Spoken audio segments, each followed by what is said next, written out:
Hey, welcome in to Stink Truth Podcast. Mark Schlereth alongside Mike Evans. Thank you so much for being a part of our day. Thank you for subscribing and watching and sharing and doing all those things. Mike, how are you, buddy? I'm doing great. Good. I'd like to, for all the viewers out there, you're welcome. Look at these legs. Yeah, I'm showing off. I mean, it's camp time. I don't know where the salmon shorts end and the legs begin. they're identical. Are you saying my legs are a little pinkish? Yeah, you look like a chum salmon there. You know, I'm going up to Alaska next week, so yeah, I mean a little bit. Yeah, maybe I don't know. Wear shorts more often, get some sun on those things. Right, yeah, quickly. Let's pivot to Stink here. Mm-hmm. You've done it once again, man. What did I do? You've done it once again. You've stepped in it, and you've got a whole fan base mad at you. This time it's 49er fans over last week's comments about Brandon Ayuk.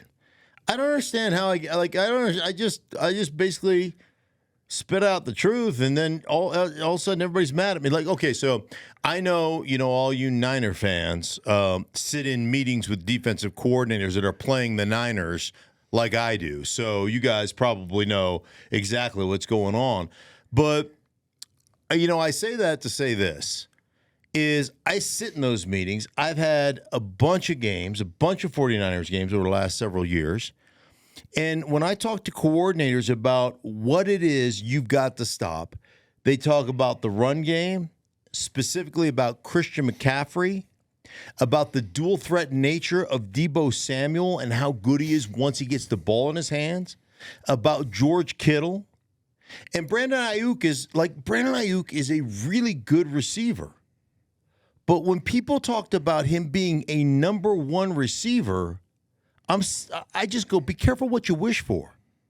Because do you think that production would be there if he was lined up as, let's say, the X, and he was the focal point like a Justin Jefferson is or a Devontae Adams is, and they're rolling coverage to him, and they're lining the best corner on the football team is traveling with that particular guy?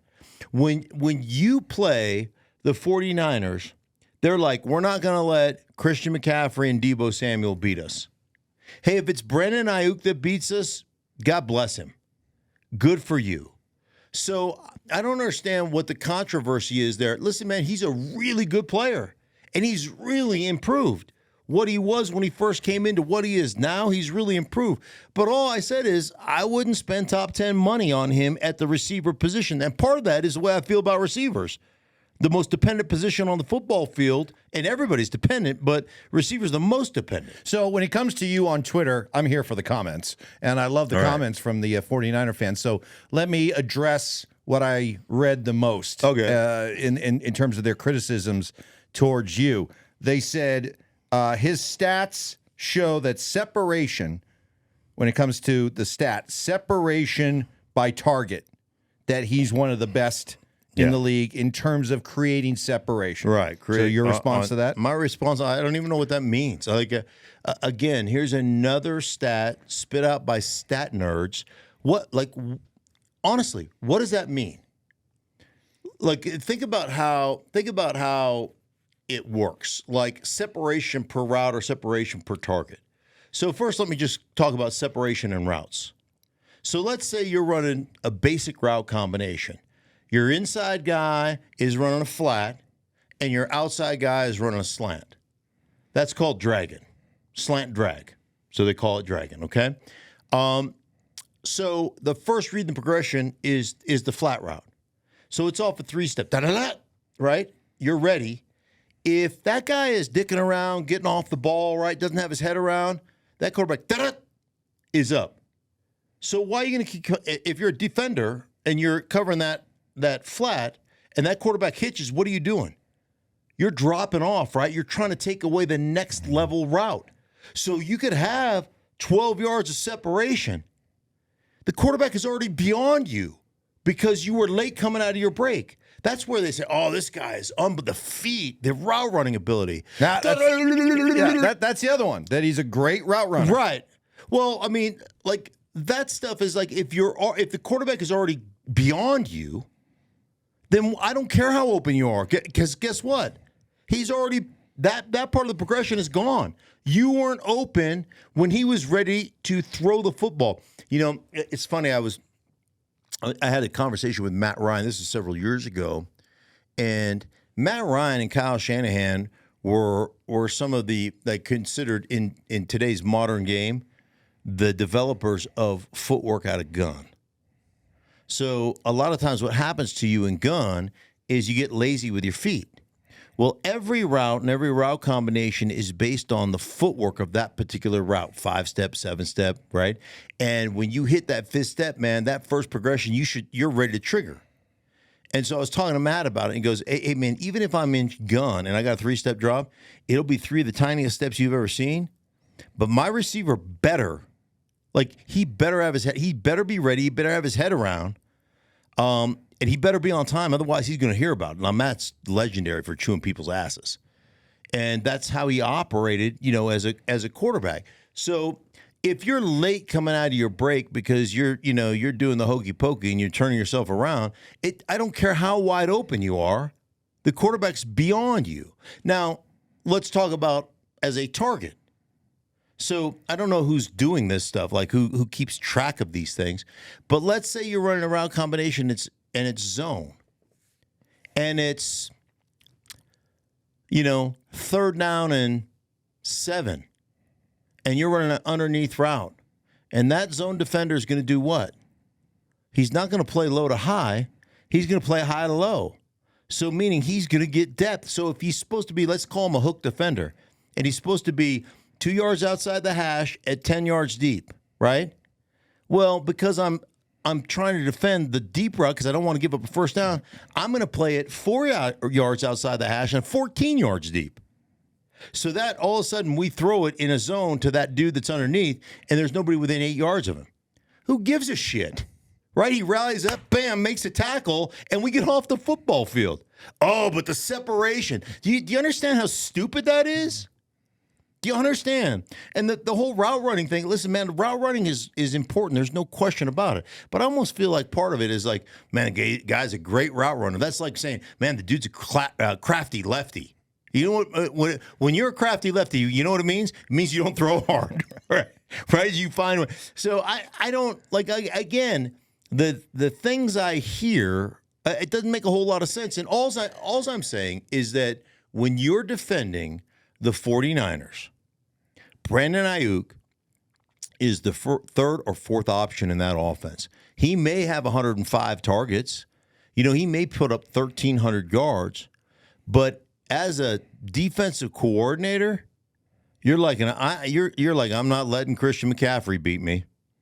I'm like, it's just the way it works. And so me saying, dude, I wouldn't pay him as a top 10 receiver has nothing to do with I don't like him or I don't think he's good. I think he's a great player. But I just think that in the context of that offense, like, he's going to get the best matchups. He's going to get the one-on-ones. He's going to, like, there's other guys that defenses are trying to take away, if that makes sense. I didn't mean to piss in the Cheerios of 49er fans. I mean, it's the fact. Like, in all seriousness, you put him up against Tyreek Hill? You put him up against Devontae Adams? Mm-hmm. Do you put him up against Justin Jefferson? Like CeeDee Lamb, all these guys. Yeah. Right. Yeah. Like, separate. The other thing about separation, you know what I'm more intrigued with? Guys who catch the ball in traffic. Guys who don't have separation but have strong hands attack the ball in the air. I'm more intrigued by dudes that are getting double teamed and still find a way to catch the ball. Anyhow, let me play peacemaker here to end this conversation. Move on, because I know you're making your case in defending yourself against 49er fan, but leave it at this. You like Brandon Ayuk. Oh, I really like Brandon Ayuk. You really do like him as a player. What he was when he came in, yeah, and what he is now. You want to talk about an incredible upward trajectory. That dude was average when he came in. I mean, I know he's a late first rounder, but he has learned to play, and he has become an outstanding receiver. And then I had Jet Fan. This was the best one on. Oh, I think I have X. this one. Let me read this one because I kept it. I kept it on purpose. Yes. Okay. All right. So somebody tweeted at you said, Mark, nasty take. He's without doubt a top 10 wide receiver, Brandon Ayuk. Right. That to which from you a Jet fan. To which you responded, you're a Jets fan, so with all due respect, you're only qualified to judge bottom 10 players. Yeah, right. Have a nice day. Right. Hey, how are you going to tell me what a top 10 player is? You haven't seen a top 10 player since Joe Namath. Like, what do you mean you're a top 10 player? Settle down, Jeff, fan. Well, let's talk about some quarterbacks because 2 more massive deals were given out to quarterbacks. Well, okay, we talked about one. We talked a couple weeks ago on this podcast. Don't be surprised if Tua gets a contract even before camp. Right. So Tua gets his deal. Give me your take on Tua, because we've had these conversations before, and I get the sense, and you could definitely tell me if I'm wrong, that you're a bit when it comes to Tua. And that pause just spoke volumes. Yeah. Like, I really don't see Tua. He led the league in yardage last year. I mean, arguably the best anticipatory thrower in football. Like, he was great at all that stuff. Under duress, with a pocket collapsing, I thought he was average. And I'll just be like, and again, listen, man, this is not me. I did one Miami game last year, and he couldn't have been more gracious. He was awesome. I love him. Doesn't make him my favorite QB. I think he's got some unbelievable skills. But at the same time, we talk about it on this podcast, and it comes from our buddy Joel Klatt, who used to work within radio, and then Joel went on to bigger things. I'm not going to say better things, because working with you is the best. The peak. Right. The coup de grace. Everything was downhill from there. Right. Fox, lead college football analyst. Bigger, but is it better? Probably not. So anyhow, but Joel always used to tell us about this confetti test, and it's really been something for me that's a visual. Like, if you shut your eyes, go ahead and shut your eyes, Miami fans. Can you see the clock hitting 0 and Tua raising up the Lombardi Trophy as a world champion as the clock strikes 0 and the Dolphins win a championship? And I have a hard time with that one. So there's 2 guys that signed big contracts here recently, right? Mm-hmm. There's Tua, and then there's Jordan Love. I don't know. I'll ask you. I have a much easier time closing my eyes and seeing Jordan Love with confetti rolling down on him and hoisting the Lombardi Trophy than I do Tua. Why? I see a guy that, to me, has just got an ability that when things break down, he can still make the plays. He doesn't need the offense to be perfect. And like, I've seen enough Miami film when Mike McDaniels isn't out leveraging people and out running people and out maneuvering people through play calling and through design and through their immense talent. I don't see a quarterback that goes, okay, today it's like a great pitcher. And this goes back to, just to my time with my son being in the major leagues and my time around baseball. And it was always one of those things, hey man, pitching is easy when you got, 3 pitches and they're plus pitches and you're throwing all 3 of them for strikes. Like, sorry, the hitters have no chance. But where you become really good is when you have 3 plus pitches and you can't throw any of them, maybe just one of them for strikes that day, and you still find a way to give your team 6 of 3 runs or less. When you can get through a game when you don't have your A game, that to me that's great pitching. When you as a quarterback can affect the game when your offense ain't clicking and what you guys have called or game planned is not working, that's next level quarterbacking. And I would argue from about week 9 on, I don't know that there was a better quarterback in the league than Jordan Love. So I give you your choice. Pick one, Tua or Jordan Love. You had to bet a significant amount of money on who wins the championship. Oh, I would go Jordan Love without equivocation, without hesitation. The gap is that big between the two. I just feel like, I don't know that the gap is that big. I just feel like the gap is going to continue to widen. And it's interesting. I had a conversation. I called a game last year, a Packer-Chicago game, and was it last year? Anyhow, maybe it was 2 years ago. But I ended up talking to Jordan. It was 2 years ago because Aaron was still there, and so Jordan was still backing up. And I had talked to Aaron about Jordan and just about the maturation process that he went through, and kind of Aaron's advice to Jordan as Jordan was getting ready to be the heir apparent because Rodgers was going to move on from Green Bay, and just embracing practice and trying to take it to the defense, and kind of the same things that Aaron went through while he was backing up Brett Favre, and talk to Jordan Love about it, and it was almost this, and I don't want to put words in his mouth, and I'm paraphrasing, but there was this sense to me, Mike, of this maturation that went on. Like, damn, I need to take this serious. Like, I need to become a professional. And I always say this: just because you play a pro sport doesn't make you a professional. There was a maturity level of, I'm taking this on, and damn it, I'm going to be great. And I'm not saying that Tua doesn't have that. I just feel like Jordan Love has more of the tools, more of the size, and more of the traditional drop back. So with these two contracts now, check this out. Your 8 highest paid quarterbacks in the NFL. Uh-huh. Joe Burrow, Trevor Lawrence, Jordan Love, Tua, Jared Goff, Justin Herbert, Lamar Jackson, Jalen Hurts. Top 8 highest paid quarterbacks in the NFL. What do they have in common? None have won a Super Bowl. Now, 3 have gone.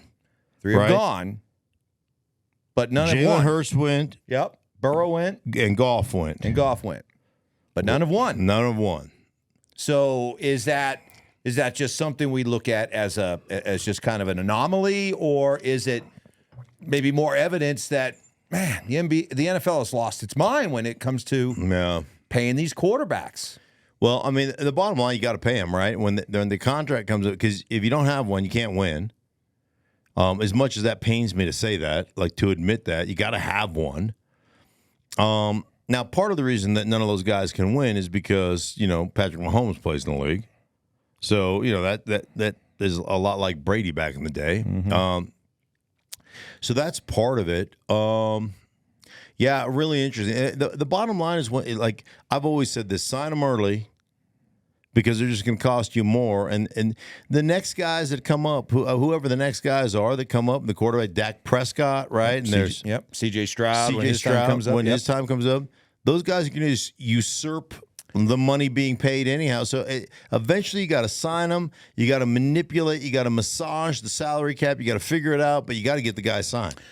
Let's play a little game. I know you love these kind of games. I just gave you those 8 highest paid quarterbacks. Yeah. You had to bet. Again, I'll come back to it. Who wins the Super Bowl first? Okay, so there's Burrow. Go ahead. There's Burrow, Lawrence, Tua, Jordan Love, Goff, Herbert, Jackson, Hurts. If I had to pick one of those guys winning the Super Bowl, the guy I would put my money on would be Jared Goff. I knew you were going to say that because I know you like the team. You like the team a lot. I love the team. You like Detroit a lot. Yeah, I really do. Yeah. I think there's a couple of different things.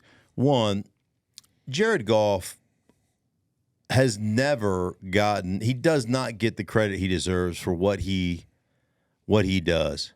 You want to talk about a dude that throws it into, I mean, it's like, the little milk cart, the pictures on the milk carton, he's throwing into milk carton windows. Like, it is tiny little windows.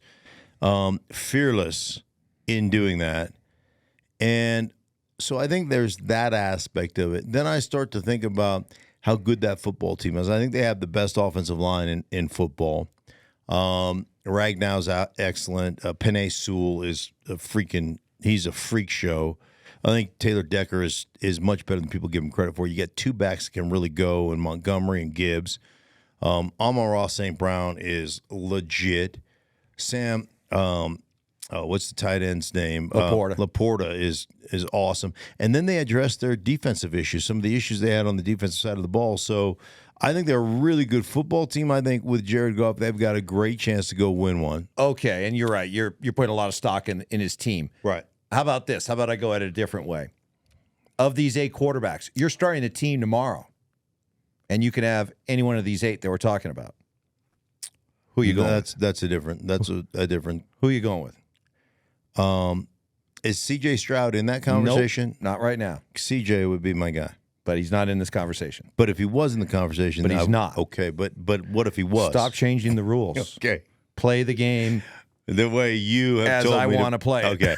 Give me the list one All more right, time. Here you go. Here's your 8 again. You got Burrow, Trevor Lawrence, you got Tua, you got Jordan Love, you got Jared Goff, Justin Herbert, Lamar Jackson, Jalen Hurts. You're starting the team. You could pick one. Wow. I think I know who you're going to pick. My inclination would be Burrow. No, but I worry about the injury stuff. I really worry about all the injury stuff. I think you're going to go Love. I would go Jordan Love. I thought so. I would. That's not a bad pick. I just think that guy's. I think the trajectory that he is on is just through the roof. And then I think LaFleur is a really good coach. Really values, even though they run it more out of spread, he really values the run game and taking some pressure off of them. They went out and got the cat from Jacobs from the Raiders. Like I think I would go Jordan. If I have to start with that group of 8, I think C.J. Stroud would be my guy. But if I had to go that group of 8, I think it'd be Jordan Love. Your buddy over at ESPN from your days there, Dan Graziano, took a look at 5 really interesting quarterback battles that are going on in these training camps. So I want to get your thoughts on these battles and who you think emerges victorious. Now, the first one I'm going to throw out is New England with Jacoby Brissett and Drake May. The Patriots have been pretty consistent in saying that they're almost viewing this as a redshirt year for Drake May, and they're totally comfortable in going with Brissett for the foreseeable future. Yeah. Do you see that happening? Or? Yeah, I like Brissett. Based on the film that I studied, and I looked pretty deep into 3 games of Drake May, and I just thought there were so many things that I didn't like. Like, I know he's big and he's athletic and he's got a big arm, and all this, that, and the other.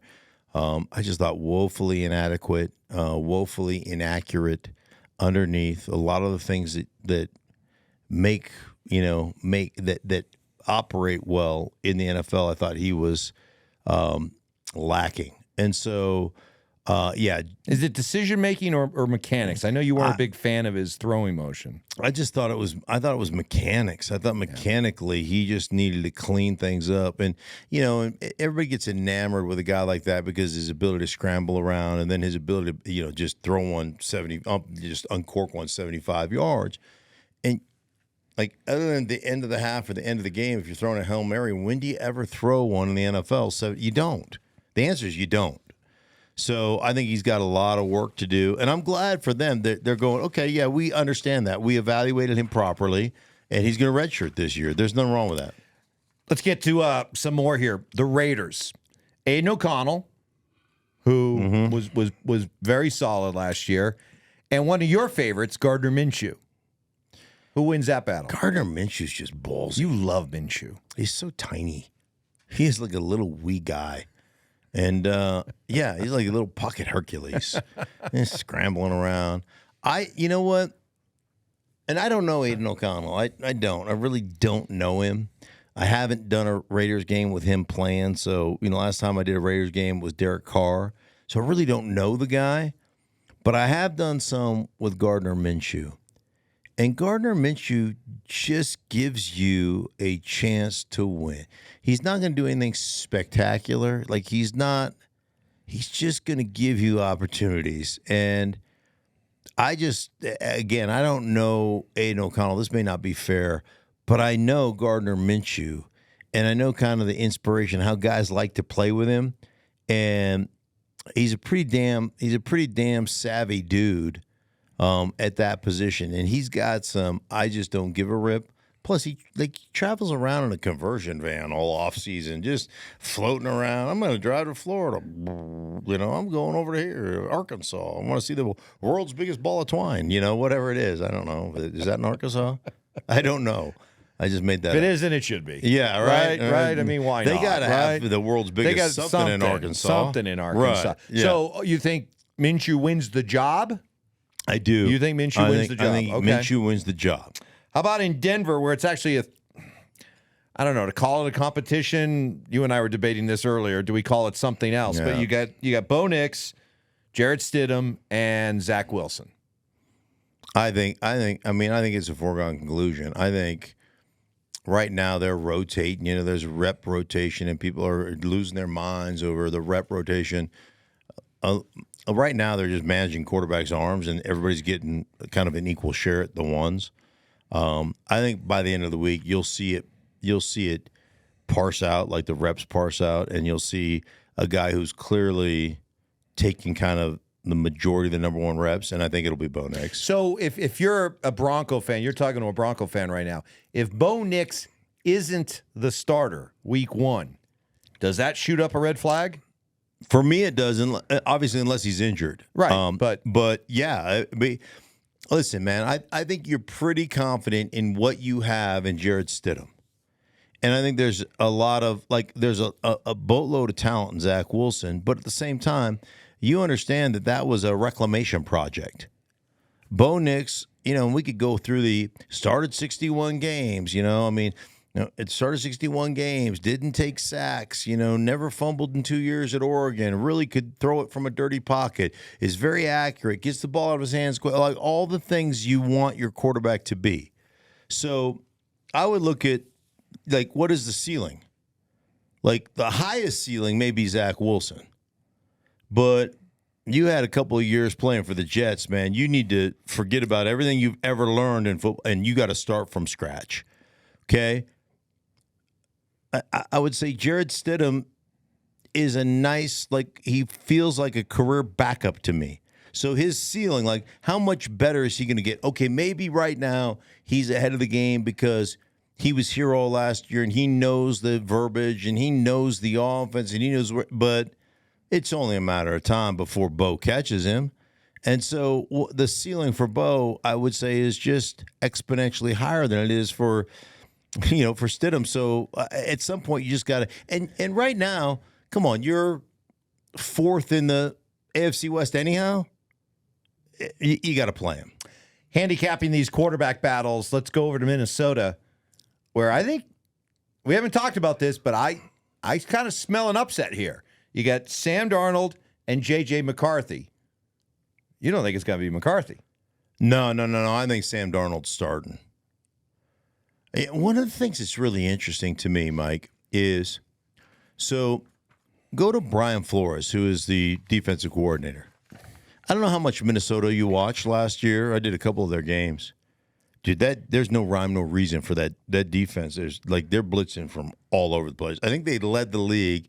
If they didn't, they were right at the top. Number of blitzes, regardless of down situation, whether it's a zero or whether it's, cover one, whatever.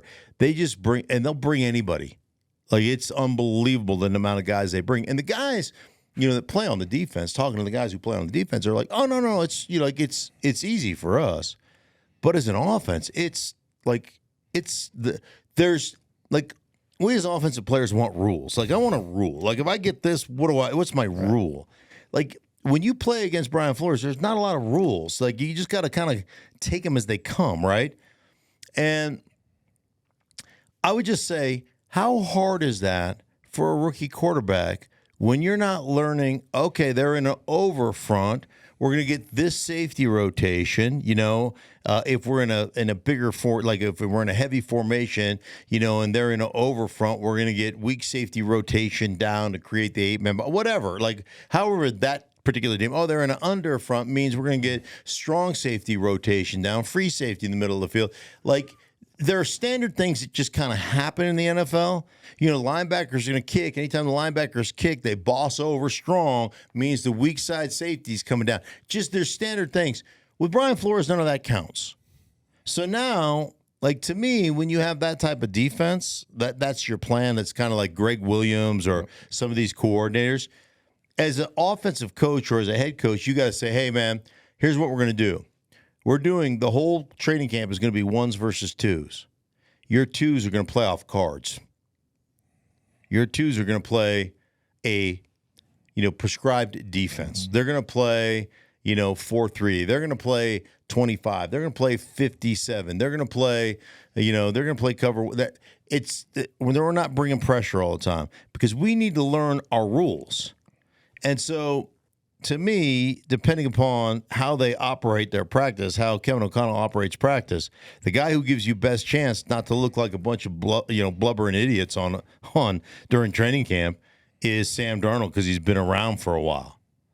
But so it's an interesting dynamic based upon Brian Flores' defense. Like that defense it's different, completely different. Finally, the juiciest one. Pittsburgh, Russell Wilson, Justin Fields. And Russell is the one that's sort of been anointed here to start. But, he missed a day with a calf injury, and immediately that little sliver of door opening, a lot of Justin Fields fans burst through and said, hey, why not this guy? The Rusties versus the Justies. Rusties versus the Justies, yes. Yeah, the Justies were like, he threw a deep ball, touchdown. I think it depends. Wow, it is interesting. So, how deep do you want to how deep? If you're Arthur Smith, offensive coordinator, how deep do you want to go into? Hey, man, we're going to run a non-traditional kind of option, almost roll back to Lamar Jackson when Lamar Jackson was a young player. Because if you want to do that, Justin Fields is your guy. Now, Justin's told me this. The best ball I throw is deep ball.